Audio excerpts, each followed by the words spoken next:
आंधी था ना तूफान था, फिर भी लाइट गोल में आपने मीटिंग लिया टार्च जलाकर। अब पूरा सरकारी अंधेरे में है, ये सच्चाई है। क्योंकि ये सरकार भगवान भरोसे चल रहा है। नाम विष्णु है लेकिन काम उल्टा है। और इस सरकार में बिजली तो ऐसा आंख मिचौली खेल रही है कि जैसा ये सरकार जनता के साथ खेल रही है। इसलिए हम लोग बैठे अंधेरा में बैठ के ही हम लोग चर्चा कर रहे थे, टार्च जला के चर्चा कर रहे थे। बिजली भी साए साए चला गया। तो मतलब ये सरकार पूरी तरह से चौपट हो चुकी है, जनता त्रस्त है।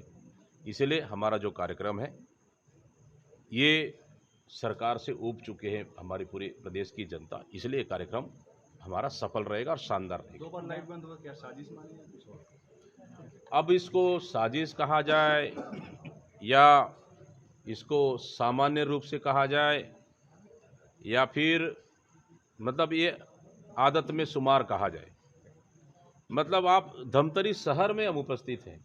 धमतरी शहर में ना आंधी भी नहीं है, तूफान भी नहीं है, पानी भी नहीं गिर रहा है, उसके बाद लाइट गोल होना मतलब कितना चिंताजनक है।